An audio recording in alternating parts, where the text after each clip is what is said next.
Hi guys, welcome back to my channel. Today I'm doing a video on should I study photography. So today I'm here with Dan. Dan's my boyfriend and he's also a photographer. Hi guys. So today I thought I'd bring him along for this video as well because he's also studied, so I thought 2 points of view could be better than one. So to start off, studying is a personal choice and each course is going to be very different to the next, so please make sure you do your research and just get as much information as you can before you do study. Dan and I both studied the same course, although originally we were both at a different campus. Our courses varied slightly. Mine was more film photography based, whereas Dan's was more commercial and digital, I think. Alright, so I'm going to talk about more of the fashion photography side of things, and Dan's probably going to talk about more of his style of photography and what he likes to do, just so you've got 2 different points of view and it's, a little bit more, different information, I guess. Studying is great for meeting other photographers and like-minded people. I found that was one of the greatest things I got out of studying. You can get some really good contacts out of studying, and it's good for collaborating with other photographers and, just getting to talk about stuff that you enjoy doing with photography with other people that like photography, essentially. Unfortunately, I found that there was really very few fashion photography courses out there, but I mean that's just in Australia. I'm not really sure what is offered overseas. So because the courses are so varied as far as styles of photography are concerned, it's really good if you're not sure what type of photographer you want to be, and it's a really good starting point. Generally you'll get to test out different styles of photography, so whether it's like photojournalism, fashion, automotive... Landscape. What? Landscape, travel, and you also get to learn more about the technical aspects of photography and how to use your camera, and that's a really, really important fact. You really do need to know how to use your camera manually.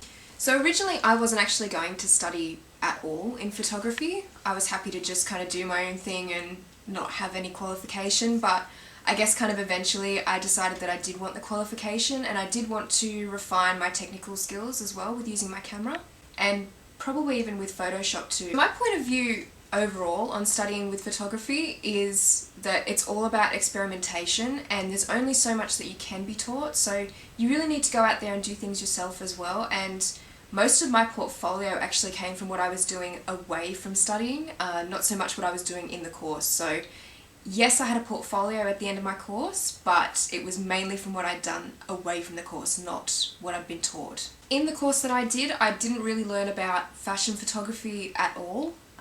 There was only a very small section of the course that focused on that, and really developing a style, you don't really learn much about that either. You really just have to do that yourself, and sometimes that can take years to do. I also didn't learn about the commercial aspects of photography or running a business in the course that I did, but like I said before, every course will be different, so you may learn that in the course that you do, you may not. However, you do have the potential to learn more about the legalities of photography and contracts, using contracts and that sort of thing on photo shoots, which is really important also.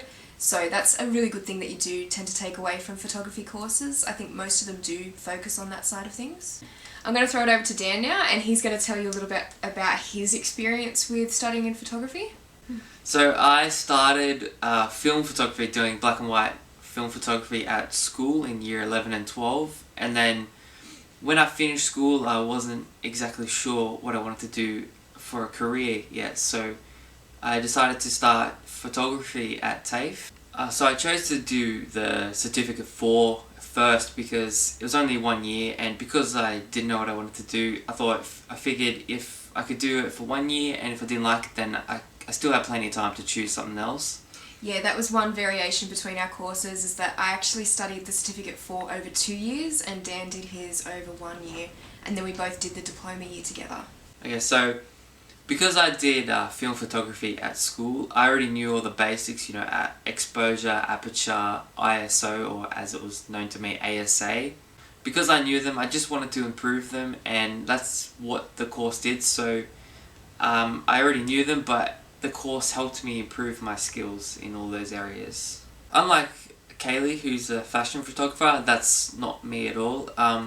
At school, when I was learning photography, I was really drawn to the photojournalists and the documentary photographers from the 20th century. So I was really inspired by the documentary and photojournalism. I'm also really into landscapes and travel photography. So like Kaylee said, my Certificate 4 course was only 1 year compared to her 2 years. I decided to do the diploma after the Certificate 4 because I really enjoyed the Certificate 4. So since I finished my photography courses, I started studying journalism at the start of 2014. I decided to do journalism because I was really into photojournalism. I wanted to get as many skills related to photojournalism, so I'm really doing a lot of video work and multimedia stuff now as well. So I think it's worth studying photography to get the qualifications, even though to be a photographer you have to take really good photos and the paper doesn't really say that. I think it's really good because it helped me get into uni as well. And my point of view on it is basically, as a creative, as a photographer, you don't need a piece of paper to, become a photographer. And that's the thing, you need to do a lot of experimentation yourself. You need to do, obviously photographing yourself away from studying, away from, being taught how to do things. And realistically, most employers are not going to look at the piece of paper that you have, and they really just want to see that you can do the job and you can do it well, and they want to see that you've got a really developed portfolio. But I think a lot of people will find that studying is really helpful for them because maybe they're not as experienced. Maybe people that are a little bit more experienced in photography before studying, can do it on their own and they don't need the extra, qualification. But I think especially for people that aren't sure what photographer they want to be before they study, it's a really good way to sort of find out what you want to do. Alright guys, so thanks very much for watching. We hope this video helped you guys if you're looking at studying photography, or it helped give a little bit more of an insight into studying photography. Yeah, so make sure you choose carefully whether you want to. At the end of the day, it's a very personal choice and you might not learn what you expected to learn. You probably learn more by actually photographing, so just take that into account. Yeah, take photos, take lots of photos. Yeah, try and get as much information about the course that you're looking at studying beforehand, just as much as you can possibly, and then you can kind of make that decision as to whether you think it's going to be worth it and you can get what you want out of the course. So thanks very much for watching guys, and I'll see you next time.